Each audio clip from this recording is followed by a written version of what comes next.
E aí, galera? Tudo beleza? Sejam bem-vindos a mais um vídeo aqui no canal. Hoje, a gente vai mergulhar de cabeça num dos assuntos mais misteriosos e intrigantes de todos os tempos.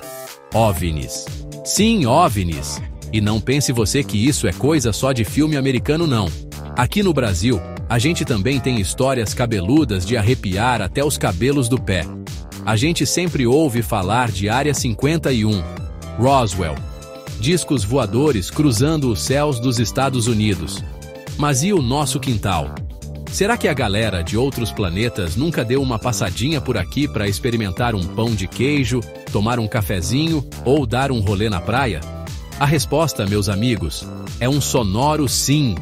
O Brasil é um país gigante, cheio de mistérios e lugares inexplorados. E não é de se espantar que, ao longo dos anos, várias pessoas relataram ter visto coisas estranhas no céu, luzes inexplicáveis, objetos voadores não identificados. É de deixar qualquer um de cabelo em pé. E é por isso que hoje a gente vai embarcar numa jornada alucinante pelos casos de OVNIs mais intrigantes e assustadores do Brasil. Preparem o café, a pipoca, apaguem as luzes e aumentem o volume, porque a partir de agora, a gente vai entrar num mundo de mistérios.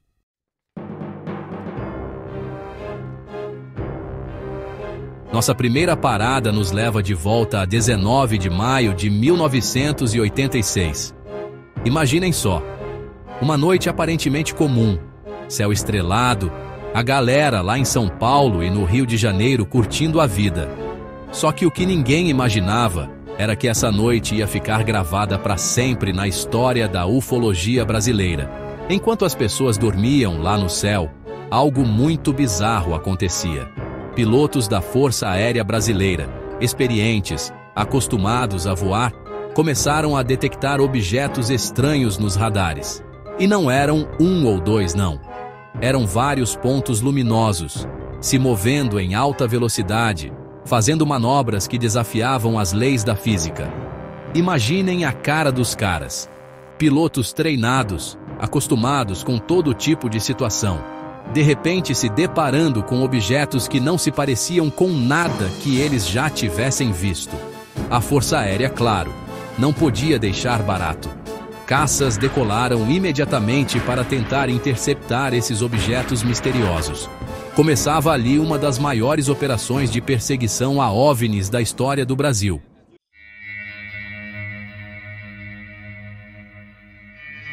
E a coisa ficou séria. Os pilotos tentavam se aproximar desses objetos, mas era como se eles estivessem brincando de esconde-esconde.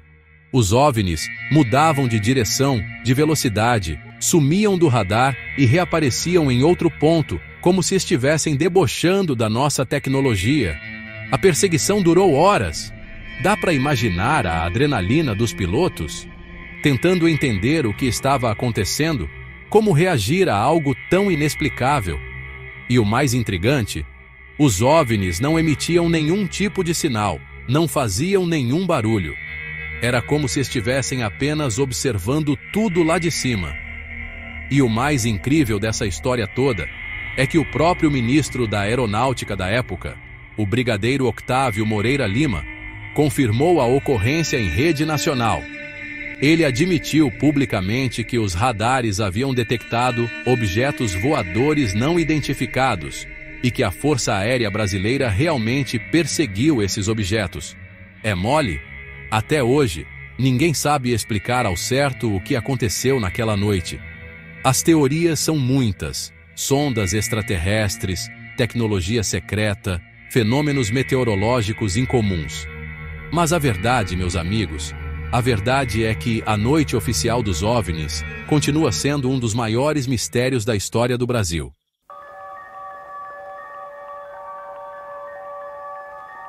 Se você achou que a história da noite oficial dos OVNIs já era assustadora, prepare-se, porque agora a gente vai mergulhar num dos casos mais sinistros e perturbadores da ufologia brasileira, o Massacre dos Guaporés. Imaginem só.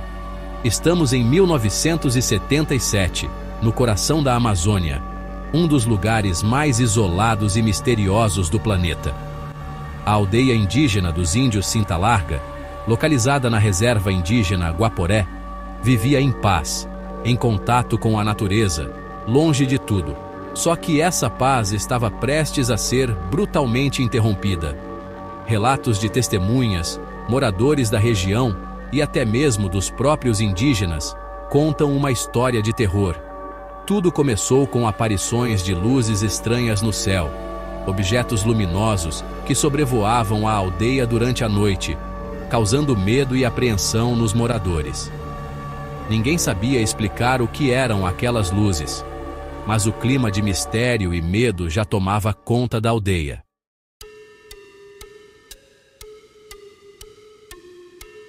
E as coisas foram de mal a pior.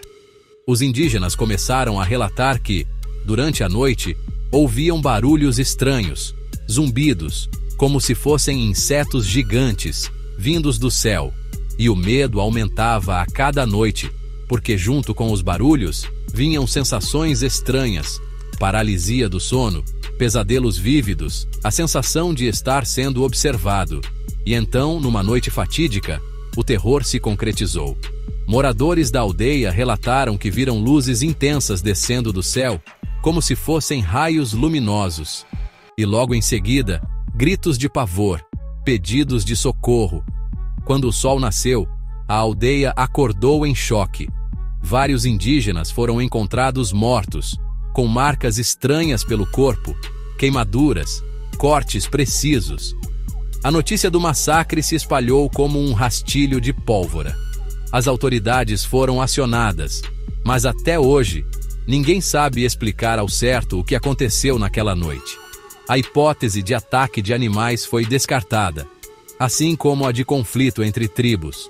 As marcas nos corpos, as luzes no céu, os relatos de seres estranhos, tudo apontava para algo muito mais sinistro e inexplicável. O massacre dos Guaporés é um lembrete assustador de que, por mais que a gente ache que conhece o nosso planeta, ainda existem mistérios que desafiam a lógica, a razão, e nos fazem questionar se estamos realmente sozinhos no universo.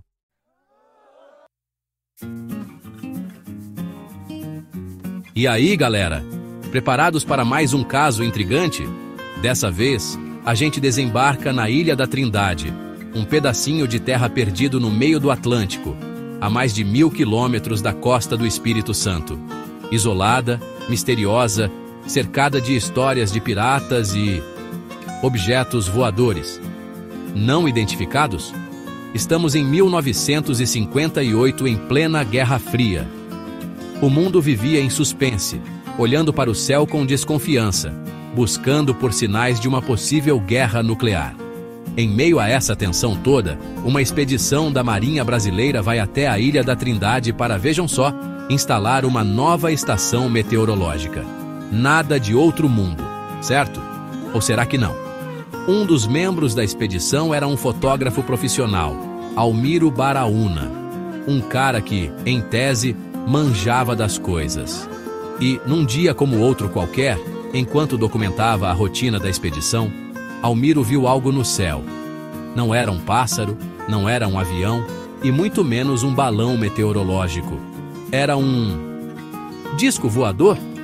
As fotos tiradas por Baraúna rapidamente se espalharam, causando um rebuliço danado.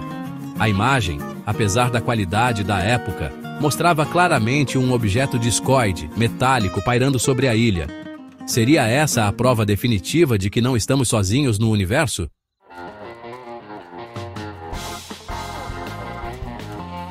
A Marinha, pega de surpresa, inicialmente confirmou a autenticidade das fotos. Imagina só a pressão.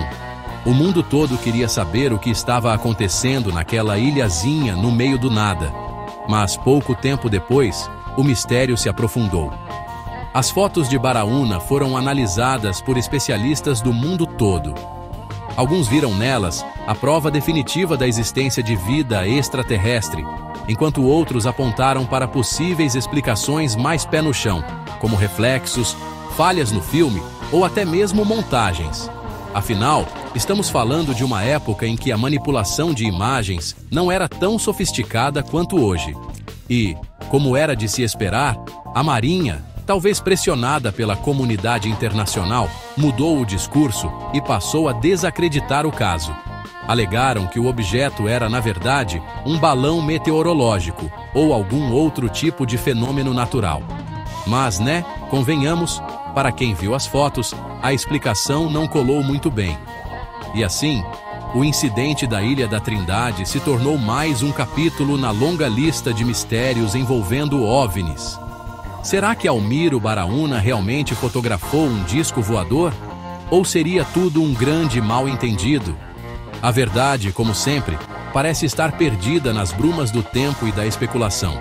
Mas uma coisa é certa: o caso da Ilha da Trindade continua intrigando e dividindo opiniões até hoje.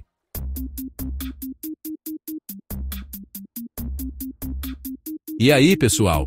Preparem-se, porque agora vamos mergulhar de cabeça em um dos casos ufológicos mais famosos do Brasil. Varginha, Minas Gerais, 1996. Uma cidadezinha pacata, até que, bum! 3 meninas se deparam com uma criatura esquisita. Pele marrom, olhos vermelhos, calombos na cabeça. Imagina o susto. A notícia se espalhou rápido. Varginha nunca mais foi a mesma. O caso virou notícia nacional e internacional. Testemunhas viram militares e helicópteros. Conspiração? Será que o governo estava encobrindo algo grande?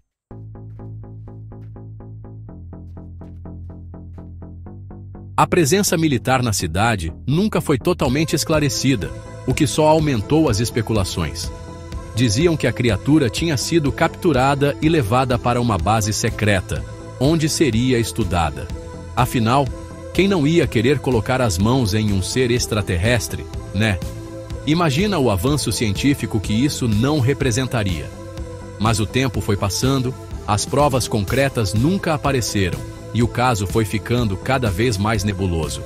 Teve gente que lucrou com a história, vendendo souvenirs do ET de Varginha, outros juraram ter visto a criatura em outros lugares.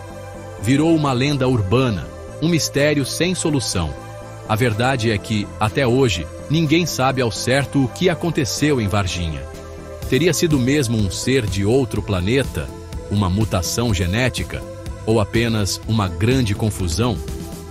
O ET de Varginha segue como um dos maiores enigmas da ufologia brasileira. Um daqueles casos que te fazem questionar tudo o que você achava que sabia sobre o universo.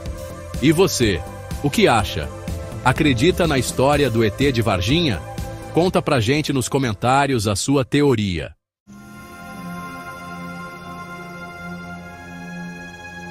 Se preparem, porque agora vamos para o norte do Brasil, mais precisamente para a Ilha de Colares, no Pará, palco de um dos casos ufológicos mais documentados do país, a Operação Prato.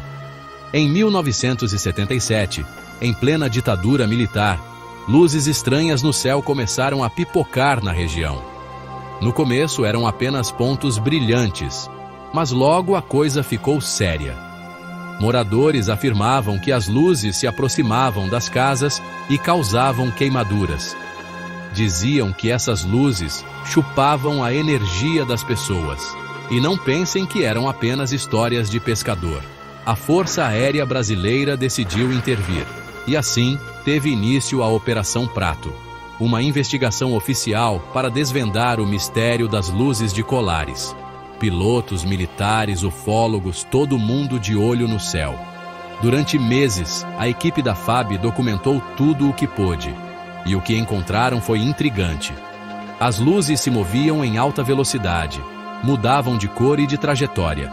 Era como se estivessem brincando com os militares, mostrando que não estavam lidando com algo comum.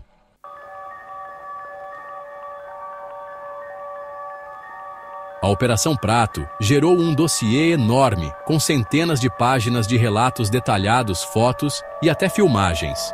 Mas, em um momento obscuro, a aeronáutica encerrou a operação e classificou grande parte dos documentos como secretos. Por quê? Ninguém sabe ao certo.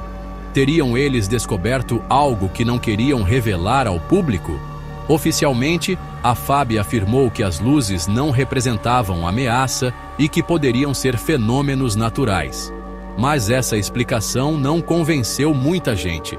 principalmente aqueles que vivenciaram os eventos de perto.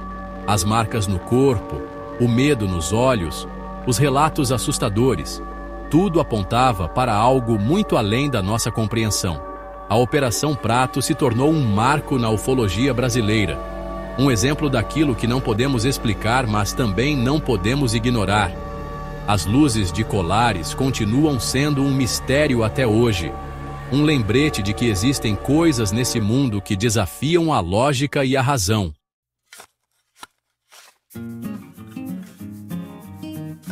E assim chegamos ao fim da nossa jornada pelos casos ufológicos mais intrigantes do Brasil. Desde aparições misteriosas a luzes inexplicáveis no céu, vimos que o nosso país tem um papel importante na história da ufologia mundial.